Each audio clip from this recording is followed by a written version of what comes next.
সকালবেলা উঠে দেখি আকাশের এই অবস্থা, জানি না এই কদিন কী হচ্ছে।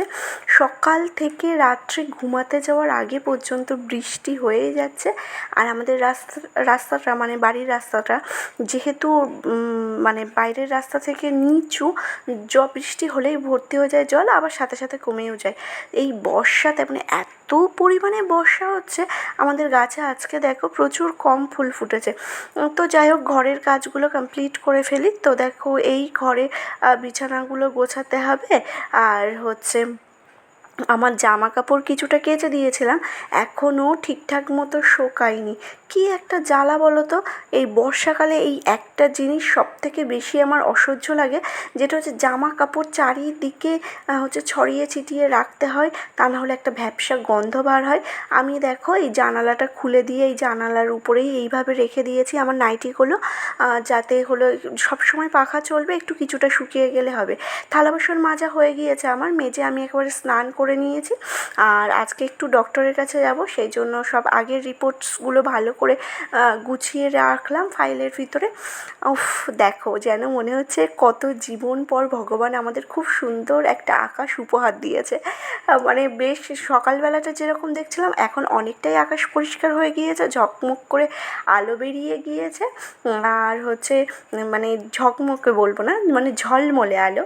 যাই হোক, এখানে দেখো এরাও চলে এসছে চিনিভোগ খাওয়ার জন্য। এখনও মা হচ্ছে ওইখানে মানে বড় ঠাকুরের এখনও প্রসাদ দেয়নি বলে ও চুপচাপ বসে আছে। প্রসাদ দিলেই আর কি ওরাও খেয়ে খাবে আর কি, খেতে এসেছে। তো সেই টাইমটা ছাড়িয়ে গিয়েছে, আজকে দেরি হয়ে গিয়েছে। আমিও দেখো ঘরের ফুল দেওয়া হয়ে গিয়েছে ঠাকুরকে, সবাই মিলে একসাথে বসে তারপর একটু গল্প করছিলাম।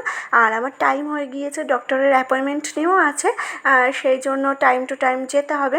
বাট আমি এই প্রথম এই ডক্টরকে দেখাচ্ছি, জানি না কতটা কী হবে। একজনের সাজেশনে এখানে গিয়েছি, তো মোটামুটি আমাকে বেশ ভালোভাবেই দেখেছে অনেকটা সময় ধরে।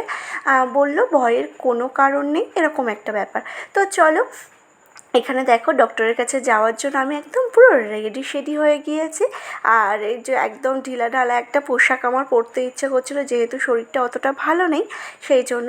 এত একটা সমস্যা হয়েছে, আমি আর তোমাদের দাদাভাই যখন বার হয়েছি তখন বেশ ওই যে বললাম ঝলমলে রৌদ্র, হঠাৎ করে মেঘ চলে এসছে। ভাবছিলাম যে কী হবে কে জানে, আবার বৃষ্টি চলে আসে কি না। রাস্তাটা দেখে তোমরা বুঝতে পারছো যে আকাশে মেঘ কিন্তু চলে এসেছে, আর অতটা রৌদ্রও নেই।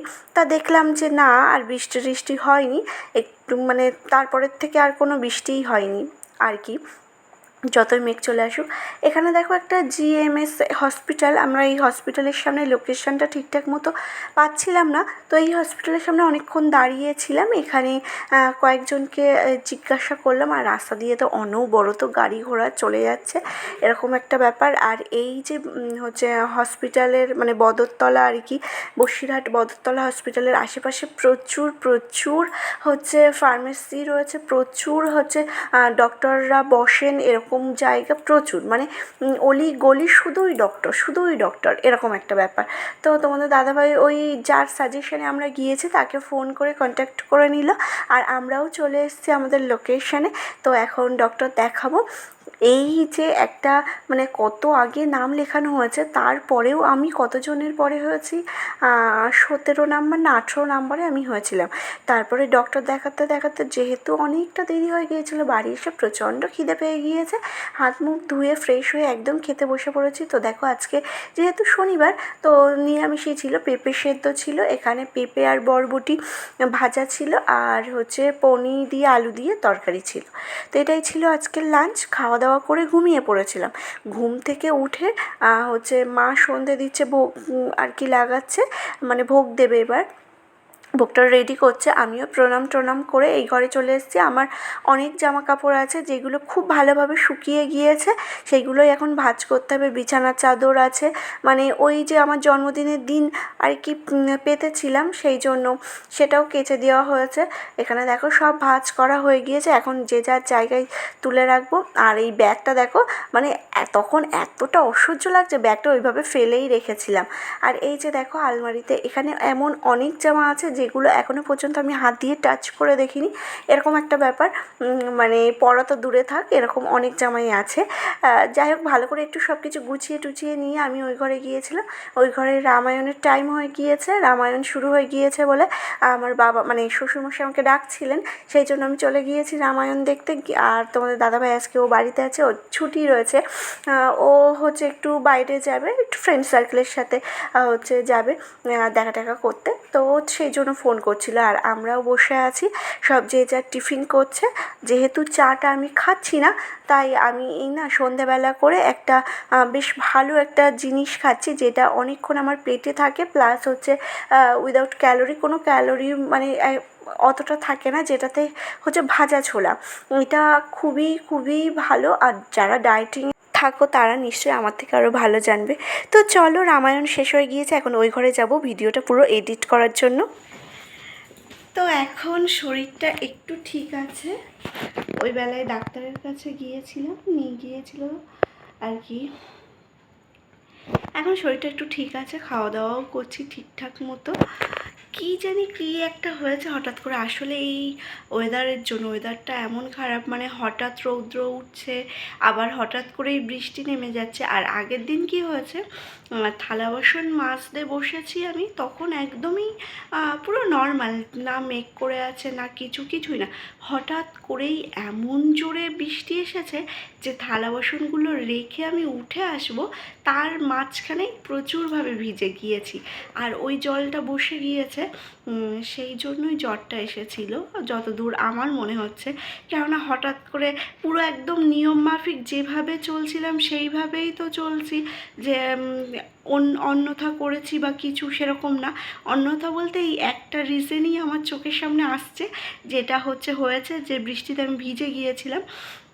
আর বৃষ্টির জল আমার একদমই স্যুট করে না। অনেকে যেমন স্বইচ্ছায় ভেজে অনেক আনন্দ করে, আমিও স্কুল লাইফে অনেক এরকম করতাম, বাট আমার কি হতো, জ্বর চলে আসতো বা এরকম একটা কোনো না কোনো একটা প্রবলেম হয়েই যেত। সেই জন্য যবে থেকে বুঝতে শিখেছি তবে থেকে আর বৃষ্টিতে ভেজা বলো বা সেরকম কোনো কিছু না। একটা ইচ্ছা আছে, তাই অনেক দিন ধরে পূরণ করতে পারছি না, যেটা হচ্ছে এই বৃষ্টিতে সবাই রিলস বানাচ্ছে দেখেছি, শাড়ি টাড়ি পরে বা খুব সুন্দর গানের রিলস হয় বৃষ্টিতে।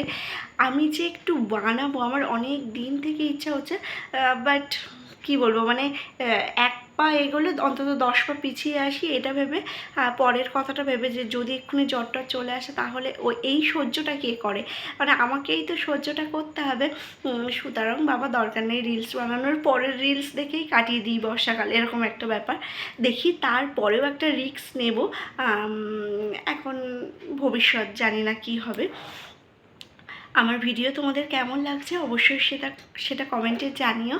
আর ভালো লাগলে যেমনটা বলে থাকি প্রতিটা ভিডিওতে, লাইক কমেন্ট করো, সাবস্ক্রাইব করে আমার পাশে থেকো। তো আজকের মতো তাহলে এই পর্যন্ত, দেখা হচ্ছে একটা নেক্সট ভিডিওতে। সবাই ভালো থেকো, সুস্থ থেকো। আর হ্যাঁ, অবশ্যই নিজের শরীরটাকে ভালো রেখো, তা না হলে শরীর ভালো না থাকলে কোনো কিছুই ভালো লাগে না। ঠিক যেমন শরীর মানে মন সঙ্গ না দিলে কোনো ভালো জায়গায় গেলেও সুখ পাওয়া যায় না, ঠিক তেমনই শরীরও সঙ্গ দিতে হবে, তা না হলে তো কোনোভাবেই উপায় থাকবে না যে কোথাও গিয়ে একটু কাজ করো বা কোনো কিছু ঘুরতে যাও বলো, কোনো কিছুই ভালো লাগবে না যদি শরীরটা ভালো না থাকে। সুতরাং সবাই নিজের শরীরের দিকে খেয়াল রেখো, সবাই ভালো থাকো, সুস্থ থাকো, এই কামনাই করি।